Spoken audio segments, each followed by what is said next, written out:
சுமார் பிளேயராக இருந்த என்ன சாம்பியன் பிளேயராக மாற்றியது தோனி தான். ஷிகர் தவான் உருக்கம். ரீசெண்டா ஒரு பாட்காஸ்ட்ல farmer Indian cricketer Shikhar Dhawan தோனியை பத்தி என்ன சொல்லியிருந்தாருன்னா, தோனி பாய் என்னோட முதல் கேப்டன். 2010 ஆஸ்திரேலியா அகேன்ஸ்டா ஓடிஐல நான் டெபியூட் பண்ணிருந்தேன். அப்போ பாத்தீங்கன்னா ஃபர்ஸ்ட் மேட்சே டக் அவுட் ஆயிட்டேன்.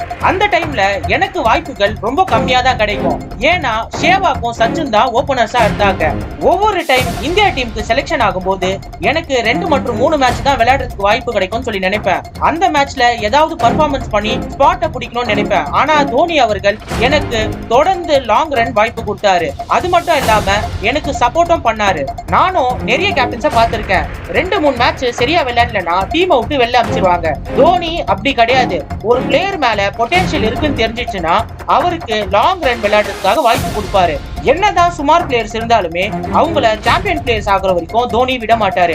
நிறைய பேர் சொல்லுவாங்க கேப்டன்ஸ் பேக் பண்ண மாட்டேன்றாங்கன்னு சொல்லி. ஆனா தோனி கிட்ட அந்த கதெல்லாம் நடக்காது. தோனி எப்பவுமே எல்லா பிளேயர்ஸ்க்கும் பேக்கப் பண்ணுவாரு.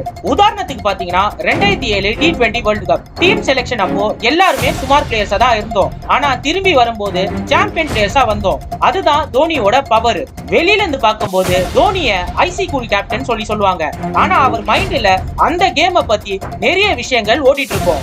இந்தியாவுக்கு இந்த மாதிரி ஒரு கேப்டன் கிடைச்சது கிஃப்ட் தான் நான் சொல்லுவேன். 10ஓட 11 போக வேண்டிய என்ன இந்த உலகத்துக்கு ஷிகர் தவன்னா யாருன்னு காமிச்சது தோனி தாங்க. இத நான் புகழ்ச்சிக்கு சொல்லங்க. நான் புகழ்ந்துதான் அவருக்கு பேரு கிடைக்கணுமா? அவர் ஏகப்பட்ட பேர் சம்பாரிச்சு வச்சிருக்காரு. என்னோட ஓபன் ஹார்ட்ல இருந்து இந்த ஸ்டேட்மெண்ட்டை நான் சொல்லியிருக்கேன் அப்படின்னு சொல்லி ஷிகர் தவன் அவர்கள் சொல்லியிருக்காருங்க.